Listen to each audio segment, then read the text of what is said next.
Hello, everyone, and welcome to the first podcast in the world where every single guest will receive the random amount of USDC in their cryptocurrency wallet.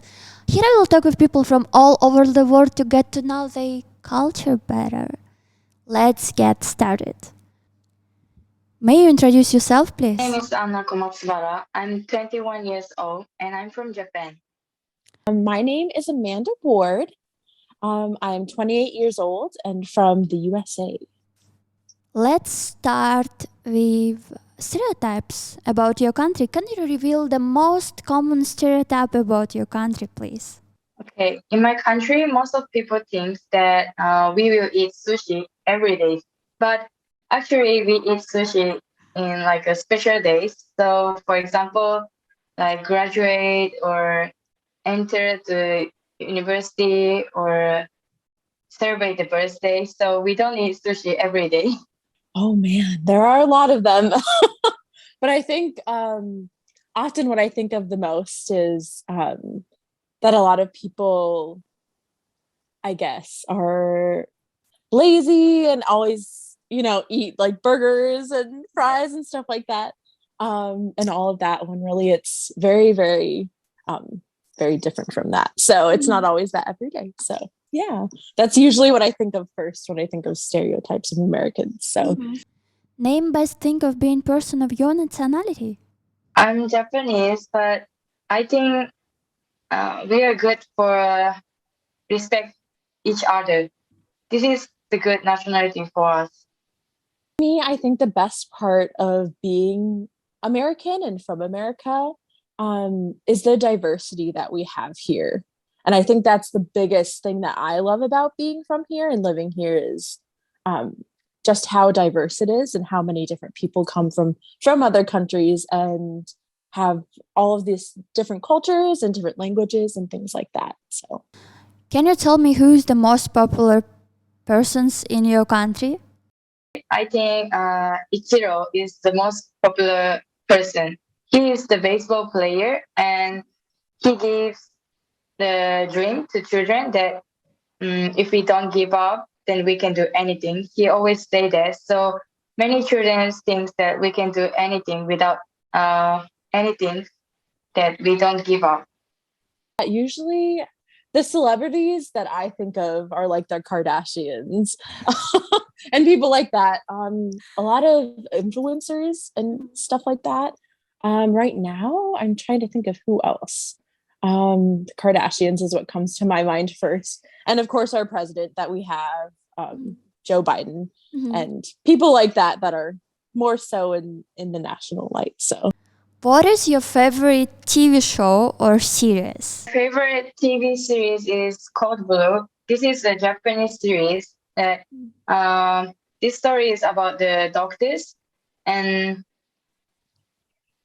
because I like these stories, they don't give up to help other person, and they give me some power. So I like this story. I really like sci-fi and comedies. So pretty much anything like that. I love Parks and Recreation. And I also right now I'm watching through Supernatural and I love anything like that. So yeah, those are a couple of my favorites. Can you name the few places in your country that everybody, every single person, when they travel to your country, should definitely see and visit? I recommend Kyoto. This is the most historical city in Japan.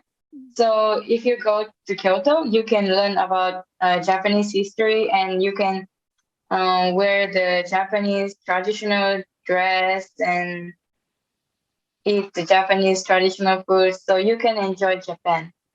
So I think when I think of where people should definitely visit, I usually think of the West or the East Coast. I do really love where I'm from, but I think a lot of people would love to go. I grew up going to San Diego with my family a lot in California. So I think that would be one of the most beautiful places for people to visit. Just going to the beach and things like that. Another that I think of is New York for sure. That's a big staple. I've never been there myself, but I would like to one day. But yeah, that's a big, huge city that I know everyone loves when they go to visit. Yeah, those are the two places that I usually think of when I think people should definitely go there. Now we will jump to a love and relationship questions. And my first question is monogamy or polygamy? What would you choose? I'm monogamy. For me, I definitely am more of a monogamous person. Um, I'm too jealous of a person to be in a polygamous relationship, I think, for myself. I have a lot of friends that are, and it works for them and it's great for them, but I'm definitely more monogamous myself. Would you date a person from a different country and having a multicultural relationship? And if you already have this experience, can you share with me the benefits of it and also like, the negative sides? Now I have my boyfriend who is from Korea, and sometimes I feel it's difficult because for the different culture. For example, like when we are eating the meal, because in Korean, when when they eating, they don't close the mouth. But for Japanese people, we always close the mouth and eat. So this kind of thing is a little difficult to understand. I like Korean, so anyway, I just enjoy it. I've met people from all over the world my whole life, just from my experiences that I've had and people that I've had been around. But I'd never met anyone from Lebanon before, or at least in that culture. Some similar, just because I know a lot of people that are from Pakistan and places close to there. So I'm very familiar with cultures similar to that. So for me, it was pretty normal, I guess. For me, because I am also half Mexican, I'm used to being around a different culture myself and like being immersed in kind of its own culture was how my family was. And so for me, I thought it was really cool to be able to learn and basically just see a different side of what it's like to have everyday life living with somebody from another country. So the next question is kind of joke because we don't want to offend anybody here, right? Person from which country would you never, ever, ever date? I will never date with the Latin American person because they like to dance and drinking. But I don't, not I don't like, but I'm not good at dancing and drinking. So I never dating with them. Oh, I had tried to think of one, but I cannot. Now let's move to your country and dating a person from your country. Can you name the worst thing of dating the guys from your country or the girls from your country, and the opposite, the best thing of dating? I think the most bad thing is we didn't show our emotion. So, for example, like I feel uncomfortable for this, but we don't say because if I say, they will feel bad. So we hide our feelings. So sometimes this is a little difficult because we cannot understand each other. At least in regards to getting to knowing somebody, when you first start dating somebody and before you're even in a relationship, the communication aspect is usually very hard. It's hard to know like where people are at if you are together exclusively, if you're not. I think that's a huge thing, especially in America, to know for sure. And I think that was something that I questioned a lot sometimes in my dating experience myself. But yeah, so that probably would be the hardest thing and the most difficult thing to navigate. The best, I think a lot of people are very open otherwise, just to getting to know each other in a lot of different ways. And yeah, just a lot of openness and open-mindedness when it comes to being with different people and learning from each other, even if, that may not be the person that you end up with, that you still get to have that experience and all of that. So talking about dates, so when you go on a date in your country, who usually pays the bills? like a man or a girl, or you're sharing the bill? How it's work? Almost we share the bill because only one person pay is a little burden. So we always share each other, and this is, I think, good way for us. It's changed a lot more than it used to, because now it's definitely usually how I would go about it when I've been in a relationship is whoever was the one to invite you. And especially when you're in a relationship, I think it's, you would pay and then he would pay, or whoever it is that you're in a relationship with. It was kind of a back and forth type of thing. So it was pretty equal. Usually depending on who is able to more, and can afford it more, pretty much, is who would. What about family? When you already have a family, who pays the bills still? Or you sharing responsibility between each other? If we marry, usually my father, like my husband, will pay. I'm trying to think I have 3 other siblings and 2 of them are married, and another is in a relationship. And for them, I don't know, I think it's pretty much the same. It depends on who is making more. And if and I have a twin sister, so she actually is a stay-at-home mom. So her husband pays for everything since she is not working.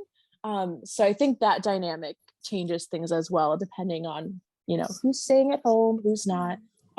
Whereas my brother, he is not working right now and his wife is. So she pays for things like that. So it's kind of different. Now we will go for a philosophical questions part. And my first question is, what are you dreaming about? You should to name one material thing and the other one is non-material. I'm dreaming that I want our own big house. Now I have a house too, but I want our big garden, and I want to have a lot of flowers in my house, and also I want to have a big pool. So if I can, I want to buy a big house. Non-materials is, if I could, I want a lot of children, and I want to make a big family. Material. Oof. One thing that I dream about that I would like for myself is to one day own a house, and have my own house to live in. That's usually what I think of when I think of material, is where I'd like to be and where I'd like to live. And non-material, I would say, pretty much just to be happy. That's the biggest thing that I can think of, is just to be happy and find joy every day and in everything that I do, just to at the end of the day be happy and satisfied with what I'm doing and where I'm at in life. Do you believe in life after? In my country, most of people don't believe the after the life, but I believe the after the life because I think we have something in other place, and I think we will start other life in the future. After I died. So I believe. I'm not sure anymore. I used to. I don't consider myself a Christian anymore. But I used to believe in that. Now I'm not quite sure. I think for me, I just kind of take it day by day, like I said, and don't think about that as much. So I would say I probably don't believe in that, but maybe. And now I would like to ask you the question. I think it's about our future, by the way. The question is, if you have opportunity to travel to Mars, but you should to leave all your family here and all what you have here in in our planet, and you will travel to Mars, but you don't really know what's gonna happen there, but it's just exciting. Would you leave for the future, or would you prefer to stay and live your normal, like everyday life in here until the end? I will travel because I want to do something, another new thing. So I want to just try to go to the Mars. I think that's hard to say, but I would probably stay because to me, in my head, there are so many more things that I have yet to do here that I haven't experienced or been able to see in the world. People that I haven't met, things that I haven't done, things like that. I probably would stay. Now is a story time. So basically, you just have to tell me any story from your life that was real happening with you. It can be a dating story, romantic story, scary story, adventure story, anything that really happened with you in your life. Anything that you wanted to share with me. When I was junior high school, I went to the attraction park with my friends, and actually, I don't want to ride the roller coaster, but I just want to try.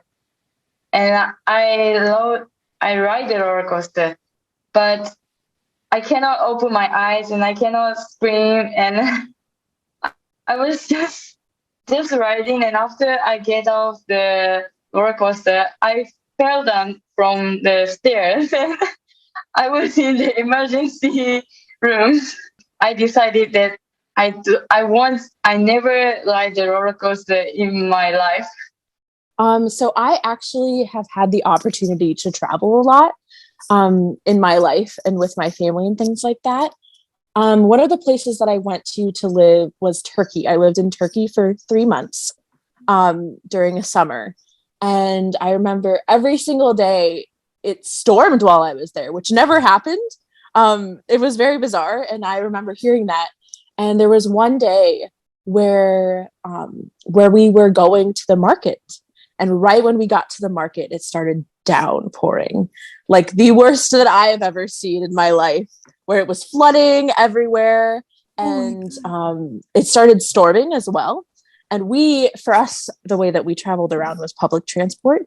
So for us, we had to try to find a way to get back. And I remember just walking through, I didn't have rain boots. I didn't have anything. I think I ended up buying an umbrella on the side of the street by a street vendor. But yeah, I remember me and my friend that were together, we didn't know what to do because it was just so scary. And we were like, I don't know what to do. I didn't know how to speak Turkish either at the time, just very little. So for us, we didn't know how to communicate, didn't know where to go. And I think I'm trying to think of how deep the water was that we had to walk through, but it was so deep and we had to huddle on the side. And I remember we went to, there was a restaurant that took us in and gave us tea, and we got to sit and wait out the storm for a while by these people that couldn't talk to us very well. But yeah, it was exhilarating and scary at the same time. And we ended up waiting for the storm to end, but it was like 2 hours of waiting in this it felt like a monsoon. That's how scary and how much water there was. But yeah, I will never forget that.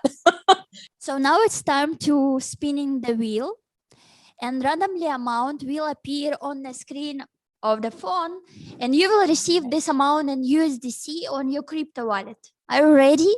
Okay. 1, 2. I wish you good luck. 3. Yes. How much is that? 20. 20. Happy dance. Yes. I am ready. Okay. 1, 2, 3.